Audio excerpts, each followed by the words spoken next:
Ne desin başka? Bu da bizim eniştemiz. Bunu da hala Tarkan kardeşimin şahsından size armağan gören ne olacak? Esenler hele. Canlı yayında olsan meşhur olacaksın. Çayla tek içirsen bu arada. Afiyet olsun. Ya ne güzel.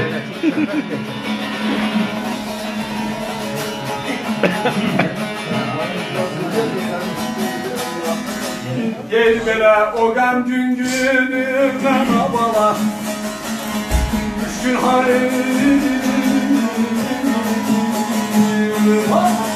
Eşiden beyazı bilenlerim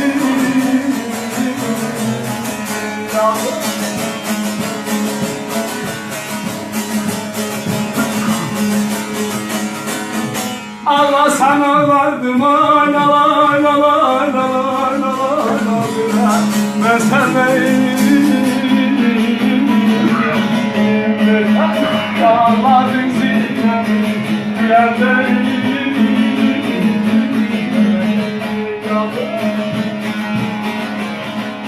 Ağlasan ağlardım ağlar Ben sendeyim Ağladın zilemi Gülerlerim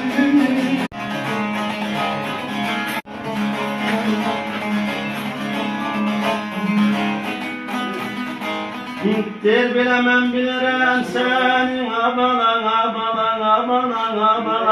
Bana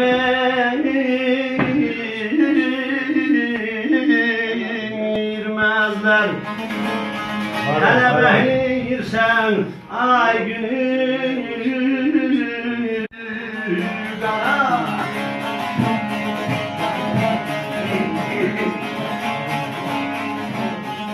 Sen bilesen benim abalan derdime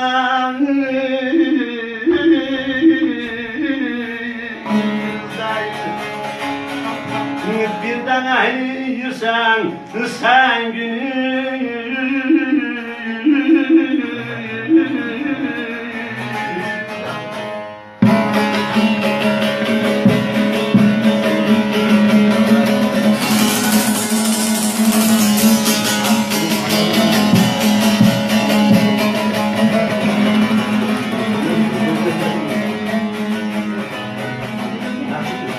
Ne yazık, bilen ne yazık Ağlasan ağlar, ben senden beter Ağlayan da yazık, gülen de yazık Al da hele sen ikinci bendine ha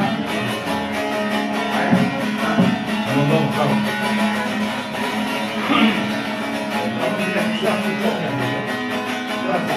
Gel bela bir merdi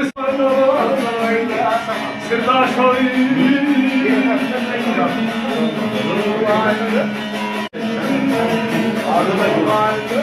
Bravo.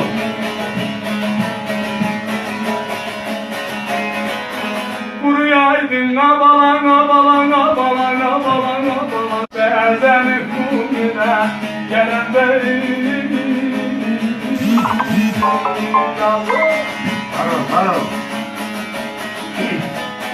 Bir merdi seveydin, sırdaş olaydın Göynün isteyene peşkeş olaydın Kuruyaydın sen de bir daş olaydın Gecelik yapın ile